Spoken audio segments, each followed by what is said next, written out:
மக்களே, இன்றைக்கி டொரண்டோவில் சரியான ஸ்னோ. இந்த ஸ்னோவை படம் பிடிக்கிறதுக்காக இன்றைக்கி நான் வெளியில் வந்தேன். நான் எத்தனை லேயர் போட்டிருக்கேன்னு பாருங்கள். 1 2 3 லேயர் ஸ்னோ பார்ப்போம். பாருங்கள் எவ்வளோ பேஞ்சிருக்குன்னு பாருங்கள். ட்ரீ எல்லாம் எப்படி இருக்குன்னு பாருங்கள்.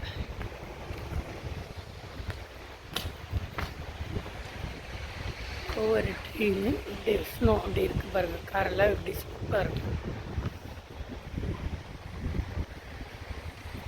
இந்த ஸ்னோவில் மக்களே, இந்த ட்ரீ எல்லாம் கொட்டி, இலையெல்லாம் கொட்டி, இந்த மரம் எல்லாம் மொட்டை மொட்டையாக இருக்குது, உங்களுக்கு தெரியும். அதே மாதிரி தான் இங்கே இந்த வயசானவங்க இருக்காங்க இல்லையா, அவங்கெல்லாம் வீட்டை விட்டு வெளியிலேயே வரமாட்டாங்க மக்களே. இவ்வளோ ஸ்னோவில் அவங்க எல்லாமே வீட்டுக்குள்ளேயே முடங்கி இருப்பாங்க. இந்த ட்ரீ எப்படி தண்ணியை இழந்துருக்கும், அது மாதிரி இங்கே இருக்கிற மக்கள் எல்லாம் இப்படி தான் இருப்பாங்க. ஆனால் 2 பேர் நடக்கிறாங்க, வருவாங்க போவாங்க. நான் என்னோடய லாபியிலேருந்து எடுக்கிற படம் தான் இது மக்களே. இந்த ஸ்னோ பாருங்கள். இது ஃபஸ்ட்டு ஸ்னோ ஸ்ட்ரோக். எப்படி விழுது பாருங்கள். இது ஃபஸ்ட்டு ஸ்னோ ஸ்ட்ரோக். இது இன்னும் பெய்யும், நிறைய இருக்கும் பாருங்கள். கை கொஞ்சம் நேரம் இருந்தாலே விரைச்சி போயிடும்.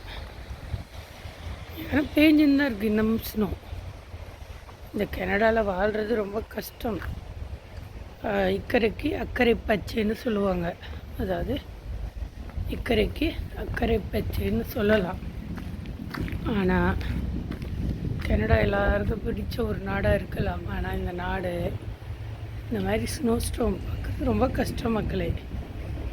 வாழ்கிறது ரொம்ப கஷ்டம். அதுவும் இப்போது இருக்கிற சூழ்நிலையில் கனடாவில் வேலை கிடைக்கிறது அதை விட கஷ்டம்.